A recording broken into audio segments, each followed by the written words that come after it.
Bonjour tout le monde, c'est Émilie. Bon, ben là, je suis dans notre vieille cave.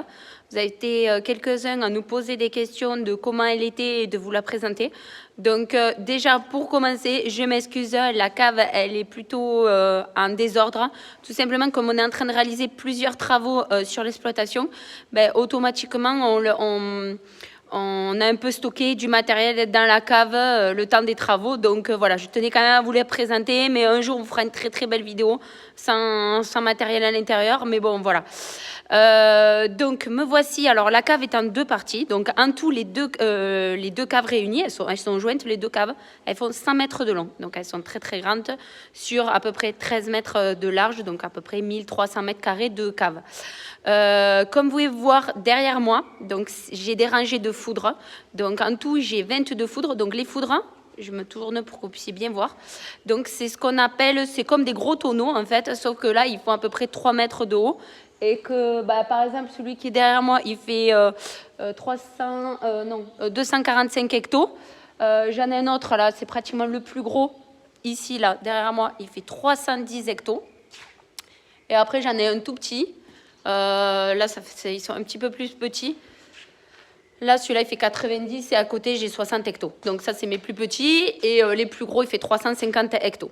Donc jusqu'en 2017, il y en avait 2 sur les 22 qu'on se servait encore, où il y avait encore du vin. Et après, tous les autres, en fait, ils étaient complètement soit abîmés, soit des robinets cassés, soit parce qu'en fait, les foudres sont faits en chaîne. Et en fait, il faut garder un maximum d'humidité pour pas que les duels du bois s'ouvrent. Alors, pendant des années, en fait, il y avait des gens qui venaient entretenir ces foudres, c'est-à-dire qu'ils venaient enlever le tartre et qui venaient réparer quand il y avait des réparations, sauf qu'au fur et à mesure, les foudres ont disparu des différentes caves. Ils ont été échangés par des cuves en inox ou en fibre, et ce qui fait que ces métiers qui existaient, ils ont disparu aussi. Donc, la résonance que vous entendez, c'est les cuves, certaines cuves sont ouvertes, et puis la cave, quoi. C'est l'effet de la cave. Alors, dans cette cave, comme vous pouvez voir, les murs sont noirs aussi, tout simplement parce que c'est une cave qui est semi-enterrée. C'est-à-dire qu'en fait, toute la partie, là vous voyez tout en haut, il y a un plancher. En fait, toute cette partie-là est enterrée dans la terre.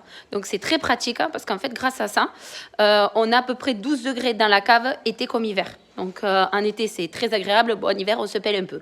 Mais voilà, après, c'est ce qui fait que ça garde la fraîcheur et on a besoin de fraîcheur. Donc ça, c'est pour la...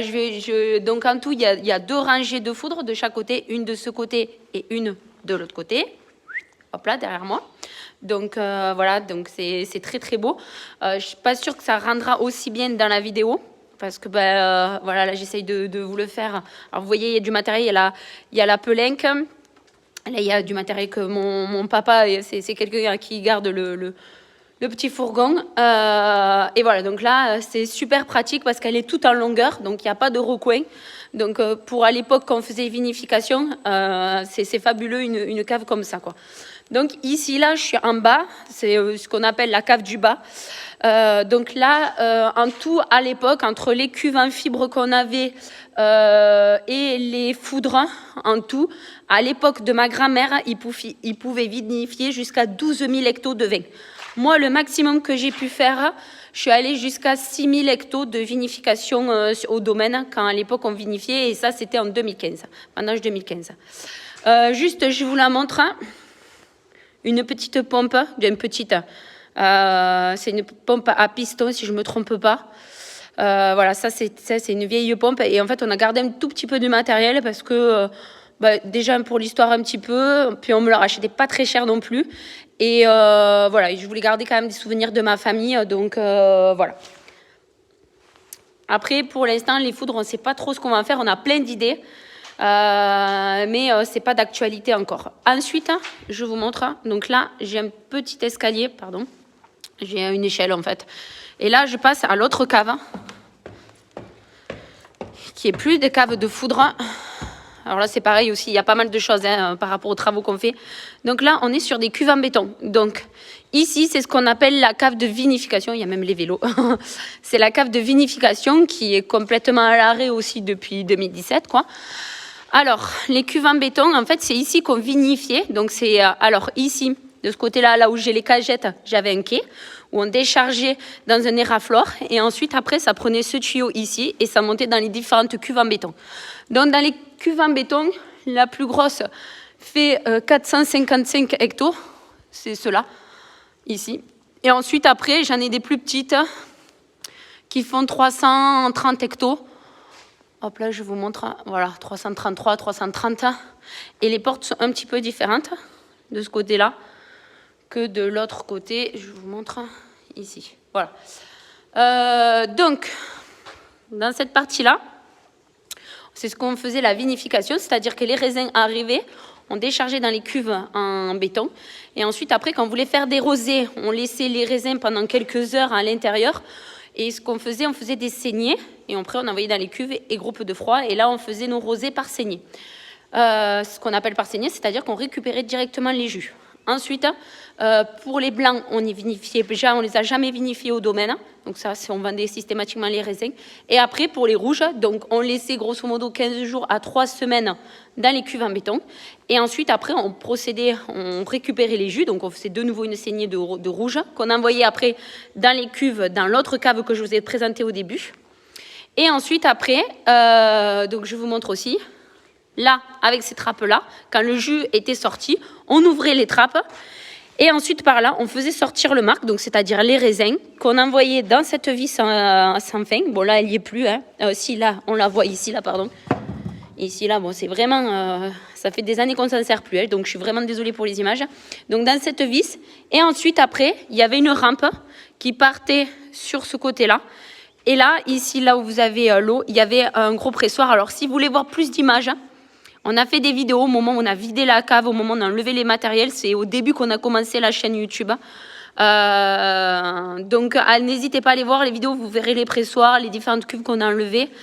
C'était au début de la chaîne YouTube. Donc là, il y avait le pressoir. Et ensuite, directement, les jus, on les envoyait dans l'autre cave, dans la cave de stockage, quoi, grosso modo. Et ensuite, après, pour les soutirages, les assemblages, des fois, je me servais de cette cave ici pour les cuves en béton, des cuves en fibre. Voilà, donc il y avait une liaison entre les deux. C'est pour ça qu'il y a une ouverture pour pouvoir vinifier et stocker dans les deux endroits, quoi. Voilà. Donc, grosso modo, je vous ai montré la cave. Effectivement, elle n'est pas aussi belle que dans certains domaines où ils ont des caves qui sont fabuleuses. Nous, on a fait le choix de refaire les toitures. Donc, je vous montre aussi un petit peu. Vous voyez, la charpente, elle est toute refaite. Donc, elle a été faite en 2016. Des deux côtés, en fait, les deux caves. Donc, on a commencé par ça parce que les toits étaient en très, très, très mauvais état. Il y avait des fuites de partout, donc on a commencé par les toits. Et ensuite, l'option numéro 2, c'était de continuer et de changer le matériel de la cave. Bon, là, on a fait chiffrer, il y avait pour énormément d'argent, en fait. Et comme on avait déjà investi pas mal dans les vignes, dans les bâtiments, on a préféré stopper et partir à la cave coopérative. Et honnêtement, je ne regrette pas du tout parce que c'est beaucoup de travail, la cave. Et comme ça, on a pu se concentrer sur d'autres activités qu'on fait sur l'exploitation.